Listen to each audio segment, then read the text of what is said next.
નમસ્કાર મિત્રો, આજના બિગ ન્યૂઝ બિગ અપડેટ તમામ ખેડૂત મિત્રો, તમામ ગુજરાતી મિત્રો, સૌથી મોટા સમાચાર, મેઘો હવે અસલ મૂળની અંદર આવી ગયા છે।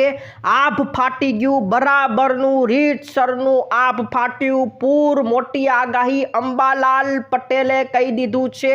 પૂર આવશે, બખ્ખા બોલી જશે। પરેશ ગોસ્વામીની પણ રીતસરની આગાહી કરી છે। તમે આ મેપની અંદર જોઈ શકો છો, ત્રણ સિસ્ટમો સક્રિય થઈ છે। ઓફશોર ટ્રફ સક્રિય થઈ ગયો છે। તમે લાઈવ દ્રશ્ય નિહાળી શકો છો। બખ્ખા બોલાવી દેવાના છે આખા ભારતનો। તમને આખો દશા તમે જોઈ શકો છો, વાદળોનો આખો સમૂહ જોઈ શકો છો।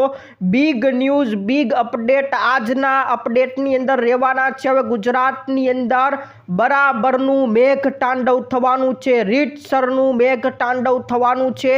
મેઘો પોતાના અસલ મૂળમાં આવી જવાના છે। પરેશ ગોસ્વામીએ કહી દીધું છે, આભ ફાટી ગયું છે। રીતસરનું કઈ જગ્યાએ સૌથી મોટા આજના સમાચાર રહેવાના છે। પૂર આવવાનું છે, બખ્ખા બોલી જવાના છે। ભયંકર આગાહી અંબાલાલ પટેલે કરી નાખી છે। સિસ્ટમ આવી રહી છે અને સિસ્ટમને કારણે હવે ધબધબાટી બોલાવવાની છે। 165 તાલુકાઓની અંદર ધબધબાટી બોલાઈ ચૂકી છે। આજના લેટેસ્ટ સમાચાર જાણીશું તો મિત્રો, આ બાજુ યુવાનું આંદોલન આજે પણ પોતાના રંગરૂપની અંદર છે। આજે પણ સંસદ માર્ચ થવાની છે। ફરીથી આજે દિલ્હીની અંદર મોટું આંદોલન હજી પણ જામેલું છે। ત્યાં સરકારને માથે બીજી મોટી ચિંતા। આ બાજુ ખેડૂતો પણ હવે દિલ્હી જવા રવાના થઈ ગયા છે। ખેડૂતો પણ આંદોલન કરવાના છે। બિગ ન્યૂઝ બિગ મોટી અપડેટ આવી ગઈ છે। તો મિત્રો, આની સાથે સાથે ગુજરાતની અંદર મફત પ્લોટ યોજનામાં એક મોટો ફેરફાર કરવામાં આવ્યો છે। એ ફેરફાર વિશે પણ આજના જ વિડીયોની અંદર જાણવાના છે। બિગ ન્યૂઝ બિગ અપડેટ આજના વિડીયોમાં જાણવાના છે। જે મિત્રો નવા હોય, આપણી ખેડૂત દુનિયા ચેનલને અત્યારે જ ફટાફટ સબસ્ક્રાઇબ કરી દેજો। તો નમસ્કાર મિત્રો, સૌપ્રથમ તમામ મિત્રોને બતાવવાનું છે 3 સિસ્ટમો જે સક્રિય થયેલી છે ભારતની અંદર। આ નજારો તમે હમણાં ઘણા સમયથી જોયો નહોતો અને હવે તમે જોઈ શકો છો। વાદળોનો સમૂહ પણ હમણાં તમને બતાવું છું। બિગ અપડેટ આવી છે મિત્રો। આ બાજુ એક સિસ્ટમ બંગાળની ખાડી અને મધ્ય ભારત ઉપર તમે જોઈ શકો છો। ઉપરની બાજુએ બીજી સિસ્ટમ તમે ભારેથી ભારે સિસ્ટમ જોઈ શકો છો। બધાથી ભારેની આ સિસ્ટમ છે અને આપણી નીચે અહીંયા ઓફશોર ટ્રફ બનેલો છે, ગુજરાત સુધી અડી આવે છે। ગુજરાતનો આપણો દક્ષિણ ગુજરાતનો ભાગ છે, ત્યાં સુધી આ ઓફશોર ટ્રફ છે। આ 3 સિસ્ટમને કારણે ગુજરાતની અંદર અત્યારે બખ્ખા બોલાવવાના છે। ગુજરાતમાં કયા કયા વિસ્તારમાં ભારેથી ભારે વરસાદ પડશે એની ડિટેલની અંદર ચર્ચા કરીશું। આ બીજા વ્યૂથી તમે જોઈ શકો છો। આ સિસ્ટમો અહીંયા બધી સિસ્ટમો જે બનેલી છે, ઓફશોર ટ્રફ બનેલો છે, એને કારણે ગુજરાતમાં બખ્ખા બોલાવવાના છે। ગુજરાતની અંદર વાદળોનો સમૂહ પણ તમે અત્યારે જોઈ શકો છો। આ ગુજરાત છે, તમને દેખાતું પણ નહીં હોય। એના જે બોર્ડરો છે એ પણ તમને દેખાતું નહીં હોય। એને ઝૂમ કરીને બતાવી દઉં ત્યારે તમને આ બોર્ડર દેખાશે। આ છે મિત્રો ગુજરાત, આખું વાદળોથી ઢકાઈ ગયું છે। જોકે અત્યારે થોડાક આછા વાદળો છે, પણ આખા ભારતની અંદર આ બધા સમૂહ જોઈ શકો છો। ઘાટા વાદળોનો સમૂહ આપણા દક્ષિણ ગુજરાત સુધી આવી પહોંચ્યા છે અને એટલે જ અત્યારે દક્ષિણ ગુજરાતમાં ભારેથી અતિ ભારે વરસાદ પડી રહ્યા છે। ગઈકાલની જ વાત કરી દઈએ તો નવસારીની અંદર આભ ફાટી ગયું છે। 8 ઇંચ વરસાદ નવસારીમાં ગઈકાલે પડી ગયા છે। જનજીવન ત્યાં ખોરવાઈ ગયું છે, પાણી જ પાણી થઈ ગયું છે, બખ્ખા બોલાઈ ગયા છે। આજની આ લેટેસ્ટ આગાહી છે, ગઈકાલે જ ભારેથી ભારે વરસાદ નવસારી, વલસાડ એ બધી વિસ્તારની અંદર પડી ગયો છે। દક્ષિણ ગુજરાતની અંદર છેલ્લા 3 દિવસથી ભારે વરસાદ પડી રહ્યા છે। 3 ઇંચ વરસાદ, 4 ઇંચ વરસાદ પડી રહ્યા છે, પણ ગઈકાલે તો 8 ઇંચ વરસાદ પડી ગયો છે। એટલે કે વરસાદની તીવ્રતા વધી ચૂકી છે અને હજી પણ વધવાની છે। અંબાલાલ પટેલ અને પરેશ ગોસ્વામી બધાએ આગાહી કરી નાખી છે। હવામાન વિભાગે પણ આગાહી કરી નાખી છે છે કે આવનારા સમયમાં હવે ગુજરાતમાં બખ્ખા બોલાવાના છે, ધબધબાટી બોલાવાની છે, કયા વિસ્તારમાં કેટલો ને ક્યાં વરસાદ પડશે બધી ડિટેલમાં તમને ચર્ચા કરવાની છે। એ પહેલાં આપણા ગુજરાતનો જે હવામાન વિભાગ દ્વારા 3 કલાકનો જે મેપ જાહેર કરવામાં આવે છે, એટલે કે આગામી 3 કલાક, આવનારા 3 કલાક કયા કયા વિસ્તારમાં ભારે સ્થિતિ રહેવાની છે। એમાં પણ મિત્રો દક્ષિણ ગુજરાતની અંદર આ નવસારી અને વલસાડ આ 2 જિલ્લાઓ છે જેની અંદર રેડ એલર્ટ આજની તારીખમાં પણ આપવામાં આવ્યું છે, એટલે આજે પણ ત્યાં ભારેથી અતિ ભારે વરસાદ રહેવાનો છે। બાકી દક્ષિણ ગુજરાતના બીજા વિસ્તાર ભરૂચ હોય, નર્મદા હોય, સુરત હોય, તાપી હોય, ડાંગ હોય, એ બધા વિસ્તારોને ઓરેન્જ એલર્ટ આપી દેવામાં આવ્યું છે, એટલે કે ત્યાં પણ ભારે વરસાદ પડવાનો છે। સાથે સાથે આપણા સૌરાષ્ટ્રનો દરિયાકાંઠાના જે વિસ્તારો છે, ભાવનગરનો વિસ્તાર, અમરેલીનો વિસ્તાર, ગીર સોમનાથનો વિસ્તાર ને જૂનાગઢ, આ 4 જિલ્લાઓને ઓરેન્જ એલર્ટ આપી દેવામાં આવ્યું છે, એટલે કે ત્યાં પણ આજે ભારે વરસાદની શક્યતાઓ છે। આવનારા 3 કલાક આ ભારે રહેવાના છે। 3 કલાકની આ લેટેસ્ટ અપડેટ હવામાન વિભાગે આપી છે। બાકી ઉપરના જિલ્લાઓને યલો એલર્ટ આપવામાં આવ્યું છે, એટલે કે મિત્રો અડધા ગુજરાતની અંદર બખ્ખા બોલાવી જવાના છે, બખ્ખા જ બખ્ખા રહેવાના છે। ઉપરના વિસ્તારોમાં ક્યારે કેટલી આગાહી છે એના વિશે પણ પરેશ ગોસ્વામીએ, અંબાલાલ પટેલે આગાહી કરી છે। આપણે આ મેપ પણ હમણાં તમને બતાવીશું, પણ એની પહેલાં જે આગાહીકારોએ આગાહી કરી છે એના વિશેના મિત્રો સૌપ્રથમ સમાચાર ઉપર નજર કરી લઈએ। સૌપ્રથમ આપણે પરેશ ગોસ્વામી ઉપર આવી જઈએ। પરેશ ગોસ્વામીએ કીધું કે મેઘો હવે અસલ મૂળની અંદર આવી ગયા છે, એટલે હવે ગુજરાતની અંદર ધબધબાટી બોલાવાની શરૂ થવાની છે। જ્યાં વરસાદ નથી પડ્યો એ વિસ્તારનો વારો પણ હવે આવી જવાનો છે। આ પરેશ ગોસ્વામીની આગાહી છે। પરેશ ગોસ્વામીએ કીધું કે અત્યારે પણ ગુજરાતમાં છૂટા છવાયા ભાગોમાં હળવાથી મધ્યમ ઝાપટા પડી રહ્યા છે, એમાં હવે આગામી દિવસોમાં પૂરેપૂરો વરસાદી માહોલ જામે એવી શક્યતા છે। કુદરતી પરિબળો વરસાદ માટે અત્યારે સાનુકૂળ બની ચૂક્યા છે। જે વિસ્તારમાં હજી સુધી વાવણી લાયક પણ વરસાદ થયો નથી ત્યાંના ખેડૂતોએ હવે ચિંતા કરવાની જરૂર નથી। આવનારી 25 જુલાઈ સુધીમાં ગુજરાતના અલગ અલગ વિસ્તારોમાં વરસાદી ઝાપટા પડી જવાના છે, એટલે કે એ વિસ્તારો કે જ્યાં વાવણી લાયક વરસાદ હજી સુધી નથી થયો એ 25 તારીખ સુધીમાં એ બધા વિસ્તારોનો વારો આવી જવાનો છે।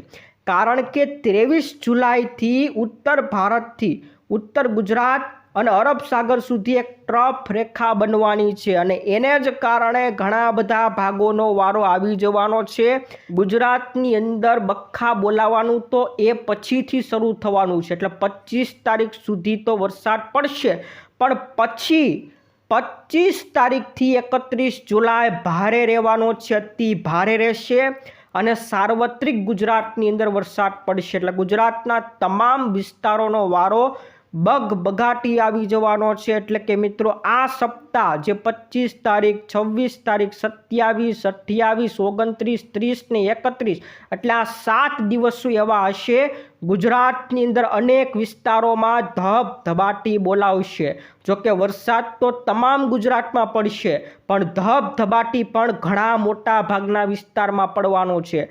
આ પરેશ ગોસ્વામીએ પણ આગાહી કરી નાખી છે। જોકે મિત્રો બંગાળની ખાડી અને અરબ સાગર બંને એક સાથે સક્રિય થવાના છે, અને એને જ કારણે ધબધબાટી બોલાવાની છે। મેં તમને હમણાં બતાવ્યું અરબ સાગર સક્રિય થવાને કારણે આ ઓફશોર ટ્રફ સક્રિય થયો, બંગાળની ખાડી સક્રિય થવાને કારણે અહીંયા સિસ્ટમ સક્રિય થયા, બંનેને કારણે ગુજરાતમાં હવે ધબધબાટી બોલાવાની છે। આ પરેશ ગોસ્વામીએ પોતાની આગાહી કરી હતી। ત્યારબાદ ગઈકાલની આપણે અવસ્થા જોઈએ ગઈકાલે 8 ઇંચ વરસાદ પડી ગયો। નવસારી જિલ્લાની અંદર તાબડતોડ બેટિંગ થઈ હતી, આભ ફાટ્યું હતું।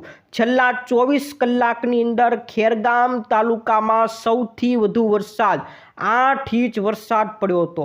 નવસારીનું આ ખેરગામ ગામ છે, તાલુકો છે, જ્યાં 8 ઇંચ વરસાદ પડ્યો હતો। આભ ફાટી ગયું।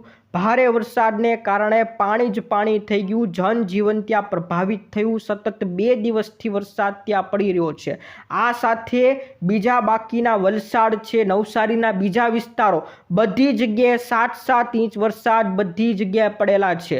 જોકે સૌથી વધુ 8 ઇંચ વરસાદ ખેરગામ તાલુકાની અંદર પડ્યો છે। આમ છેલ્લા 24 કલાકની અંદર 165 તાલુકામાં વરસાદ પડી ગયો છે, જેમાં દક્ષિણ ગુજરાતની અંદર સૌથી વધુ અતિ ભારે વરસાદ થયો છે। વલસાડનું જે પારડી છે ત્યાં પણ 8.25 ઇંચ વરસાદ પડ્યો। ખેરગામમાં 8 ઇંચ વરસાદ પડ્યો। વાપીની અંદર પણ વરસાદ પડ્યો છે। આમ પારડી તાલુકામાં પણ સૌથી વધુ 8.25 ઇંચ વરસાદ પડી ગયો છે। ધબધબાટી બખ્ખા બોલાવી દેવામાં આવ્યા છે। આ જ આગાહી મિત્રો 1-2 દિવસ પહેલા અંબાલાલ પટેલે કરી હતી। અંબાલાલ પટેલે કીધું હતું કે પૂર આવી જવાનું છે, ભયંકર આગાહી કરી નાખવામાં આવી હતી। એણે કીધું હતું કે 24 તારીખથી 27 તારીખ દક્ષિણ ગુજરાતમાં આકાશી આફત ઉતરી શકે છે। એટલે હજી અંબાલાલ પટેલની આગાહી તો 24 થી 27ની છે। એટલે હજી ભારેથી અતિ ભારે વરસાદ દક્ષિણ ગુજરાતની અંદર થવાનો છે। પૂર આવી જાય, બખ્ખા બોલાવી દે એવી આગાહી છે। આકાશી આફત ઉતરે એવી આગાહી અંબાલાલ પટેલે કરી નાખી છે। આવનારી 24 થી 27 તારીખની આગાહી છે। રેડ એલર્ટ આપી દેવામાં આવશે। 8 ઇંચથી લઈને 10 ઇંચ જેટલો વરસાદ અતિ ભારે પડશે। જોકે ગઈકાલે પડી પણ ગયો છે અને હજી 24 થી 27 તારીખની આગાહી અંબાલાલ પટેલ દ્વારા કરવામાં આવી છે।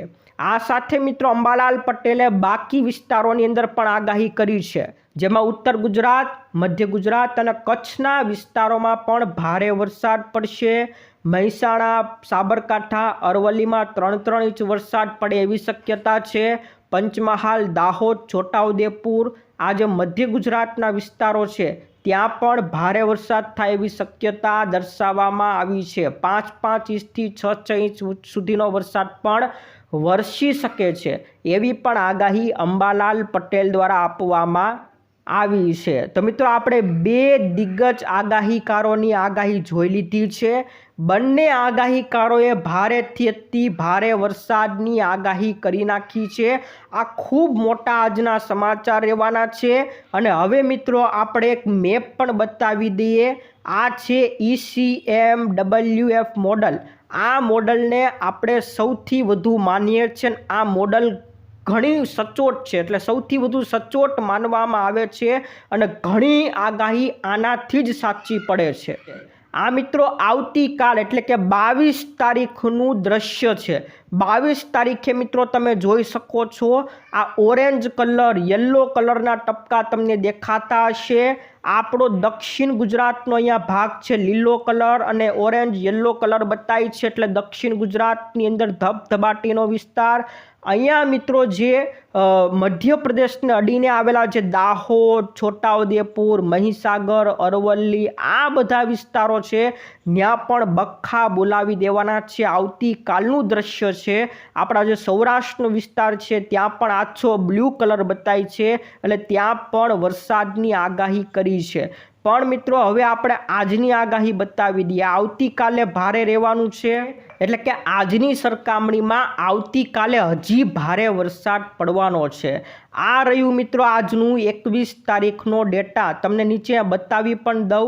આ 21 તારીખ 7/21/2026 અને એનો ડેટા છે એ ડેટા મુજબ મિત્રો અહીંયા લીલો કલર નીચે દક્ષિણ ગુજરાતમાં આજે જોઈ શકો છો, એટલે આજે દક્ષિણ ગુજરાતની અંદર વરસાદ સારામાં સારો પડશે. સાથે મિત્રો આપણે સૌરાષ્ટ્રનું આ ભાવનગર બાજુનો વિસ્તાર છે, એ વિસ્તારની અંદર પણ લીલો કલર તમને દેખાતો હશે, એટલે ત્યાં પણ આજે સારો વરસાદ પડે એવી શક્યતા છે. બાકી બ્લુ કલર તો હવે બધી જગ્યાએ દેખાવાના શરૂ થઈ ગયા છે, એટલે સાર્વત્રિક વરસાદ પણ પડી શકે છે. પણ ભારે વરસાદ આ વિસ્તારો જ્યાં લીલા કલર બતાય છે ત્યાં આજે પડવાનો છે. અને આ જ કરતાં પણ આવતીકાલે તમને કેસરી કલર અને પીળો કલર પણ જોવા મળશે. તો એ તો અતિ ભારે વરસાદ પડવાનો છે, એટલે કે આજ કરતાં આવતીકાલે 22 તારીખે હજી ભારે વરસાદ પડશે, એનાથી 23 તારીખે હજી ભારે વરસાદ પડશે. એમ મિત્રો 25 થી 31નો સમયગાળો હશે, એમાં તો બખ્ખા બોલાવી દેવાના છે. તમામ મિત્રો લખી રાખજો, ખૂબ ભારેથી અતિ ભારે વરસાદ પડવાનો છે. એની સાથે મિત્રો આપણે ભારતના હવામાન વિભાગે પોતાનો જે ડેટા જાહેર કરે છે, એ ડેટા એટલે કે આ ડેટા એટલે કે ગઈકાલનો ડેટા છે, જેમાં મિત્રો ક્યાં ક્યાં વરસાદ પડ્યો આ ટપકા તમે જોઈ શકો છો. આખા ભારતમાં કેવો વરસાદ, જે જગ્યાએ મિત્રો તમને પહેલાં હું બતાવતો આ બધો આખો વિસ્તાર ખાલી હતો, આજે ત્યાં મિત્રો તમને ટપકા જોવા મળે છે. બધી જગ્યાએ વરસાદ પડેલો છે. જોકે મિત્રો આપણું આ દક્ષિણ ગુજરાત છે, એમાં તમને કેસરી અને પીળા કલરના ટપકા પણ જોવા મળશે, એટલે ત્યાં ભારેથી અતિ ભારે વરસાદ પડી ગયો. ગઈકાલે આપણે જોયું નવસારી બાજુ 8 ઇંચ 8.25 ઇંચ વરસાદ પડી ગયો.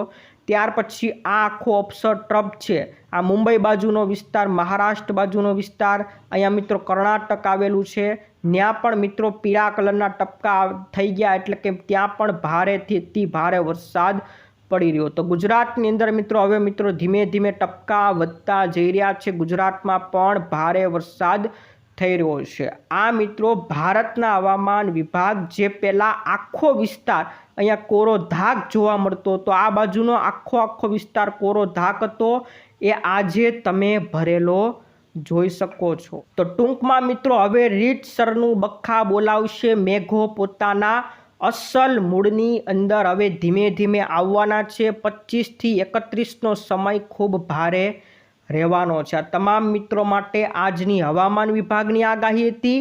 હવે મિત્રો આવી જઈએ આંદોલન ઉપર. આંદોલન ગઈકાલે ખૂબ પ્રચંડ સ્વરૂપમાં યોજાણું હતું. આખો ભારત દેશ એના ઉપર નજર રાખી રહ્યો હતો. ખાલી ભારત નહીં, વિદેશ પણ એના ઉપર નજર રાખી રહ્યું હતું. મોટા સમાચાર હતા. યુવાઓ સંસદ સુધી પહોંચી શક્યા હતા, પણ તેમ છતાં પોલીસ દ્વારા ઘણી બધી અટકળો આવી.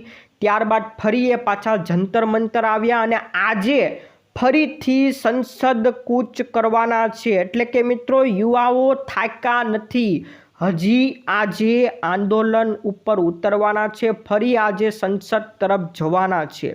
અને તેના જે અભિજીત દીપકે છે એણે એવું કીધું છે, શરત કરી કે ગઈકાલે અમે વાતચીત કરવા માટે જેપી નડ્ડા પાસે પહોંચ્યા હતા, પણ આજે હવે વાતચીત કરવી હોય તો સરકારે અહીંયા જંતર મંતરે આવવું પડશે. એટલે હવે અમે તમારી પાસે આવવાના નથી. તમારે વાતચીત કરવી હોય તો અહીંયા અમારી પાસે પ્રદર્શન સ્થળ ઉપર આવવાનું રહેશે.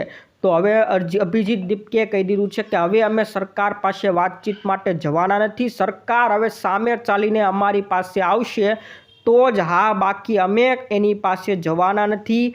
આંદોલન ત્યાં સુધી શરૂ રાખવાના છે. તો સૌથી મોટા સમાચાર, હજી આંદોલન થયું નથી ત્યાં તો સરકારને માથે બીજી એક મોટા ચિંતાના વાદળો આવી ગયા છે. એક બાજુ સ્ટુડન્ટ વિદ્યાર્થીઓ આંદોલન કરી રહ્યા છે, ત્યારે બીજી બાજુ ખેડૂતો હવે દિલ્હી તરફ રવાના થઈ ચૂક્યા છે. જ્યાં મિત્રો ખેડૂતો હવે દિલ્હી પોતાનો મુદ્દો લઈને આવી ગયા છે. એટલે હવે બે આંદોલન એક સાથે ભેગા થવાના છે. મોટું આંદોલન હવે ખેડૂત મિત્રો પણ કરવાના છે. જ્યાં મિત્રો હવે ખેડૂતો પણ પોતાની માંગ લઈને આવ્યા છે. ભારત અને અમેરિકા જે વેપારનો મુદ્દો છે એ વેપારના મુદ્દાને લઈને હવે ખેડૂતો પણ આંદોલન કરવા દિલ્હી આવી રહ્યા છે, નીકળી ચૂક્યા છે, પણ હરિયાણા પોલીસે વચ્ચે અટકાયત કરી હતી એટલે થોડોક એમાં વિલંબ થઈ શકે છે, એટલે કદાચ હરિયાણા પોલીસ ત્યાંથી આવવા દેતા નથી। ખેડૂતો હવે દિલ્હી તરફ આવવાના છે, તો જો આવી જશે તો સરકારને સૌથી મોટી મૂંઝવણ થવાની છે। હજી આ બાજુ યુવાનું આંદોલન શમ્યું નથી, પત્યું નથી, ત્યાં આ બાજુ ખેડૂતો આંદોલન ઉપર ઉતરવાના છે। તો આ આજના સૌથી મોટા હાઇલાઇટ રહેવાના છે, સૌથી મોટો મુદ્દો। આજે શું થવાનું હવે સાંજ પડતા ખબર પડશે। તો સૌથી મોટા અગત્યના સમાચાર હતા। આ બાજુ મિત્રો ગુજરાતમાં મફત પ્લોટ યોજના જે હતી એમાં સરકારે હવે એક ફેરફાર કરી નાખ્યો છે। જ્યાં મિત્રો ગુજરાતની અંદર મફત પ્લોટ આપવાની જે સરકારની જાહેરાત છે એમાં જે પ્લોટનું સમારકામ કરવા માટે પૈસા મળતા હોય છે એ પૈસાની અંદર વધારો કરવામાં આવ્યો છે। જ્યાં મિત્રો પ્લોટના વિકાસ ખર્ચની અંદર જે 1000 રૂપિયા આપવામાં આવતા હતા, એટલે કે એક પ્લોટ દીઠ 1000 રૂપિયા મળતા હતા, એના બદલે હવેથી 5000 રૂપિયા એક પ્લોટના એના વિકાસ કરવા માટે આપવામાં આવશે। અને જો કદાચ એવી જમીનો હોય, ખાડા ટેકરાવાળી જમીન હોય, એને સમતળ કરવા માટે ઝાઝો ખર્ચો થતો હોય છે, તો એના માટે 50,000 રૂપિયાની સહાય પહેલાં મળતી હતી, એના બદલે હવે વધારીને સીધા 2 લાખ રૂપિયા પ્રતિ હેક્ટર કરી નાખવામાં આવ્યા છે। જ્યાં મિત્રો ખાડા ટેકરાવાળી જમીન હોય એને સમતળ કરવા માટે 2 લાખ રૂપિયા પ્રતિ હેક્ટર આપવામાં આવશે। તો સરકારે મફત પ્લોટ યોજનામાં જે સહાય મળતી હતી એના પૈસા વધારી દીધા છે, એટલે આ પણ ગુજરાતીઓ માટે ખૂબ સારા સમાચાર કહી શકાય। તો મિત્રો જે આવાસ યોજનાની અંદર ફોર્મ ભરવા માગતા હોય, પ્લોટ લેવા માગતા હોય, એટલે આવાસ યોજનામાં એ લોકો જ ફોર્મ ભરી શકે જેની પાસે ખુદનો પ્લોટ હોય, તો પ્લોટ માટે આ મફત પ્લોટ યોજના થકી પ્લોટ લઈ શકશે। એટલે આવાસ યોજનાના લાભાર્થીઓ માટે આ ખૂબ મોટા રાહતના સમાચાર કહી શકાય, આવાસ લાભાર્થીઓ માટે ખૂબ લાભદાયક રહેવાના છે। તો મિત્રો આ હતા આજના મુખ્ય સમાચાર, દરેક મિત્રો માટે ખૂબ અગત્યના, ખૂબ કામના લાગ્યા હશે। આપણે રોજે રોજ આગાહી તો કરીએ જ છીએ, સાથે સાથે આપણી જે પણ રેગ્યુલર અપડેટ આવતી હોય છે, જે માહિતી, જે યોજના, બધા સમાચાર આપણે એક સાથે આપતા હોઈએ છીએ। ખાલી આગાહી નથી કરતા, રેગ્યુલર અપડેટ પણ આપીએ છીએ। તો આપણી ખેડૂત દુનિયા ચેનલ સાથે જોડાતા રહેજો અને તમારા મિત્રોને પણ આ વિડીયો મોકલી દેજો। આજ માટે વિદાય લઈએ છીએ, ફરી મળીશું આવતા વિડીયોમાં। જય જવાન, જય કિસાન।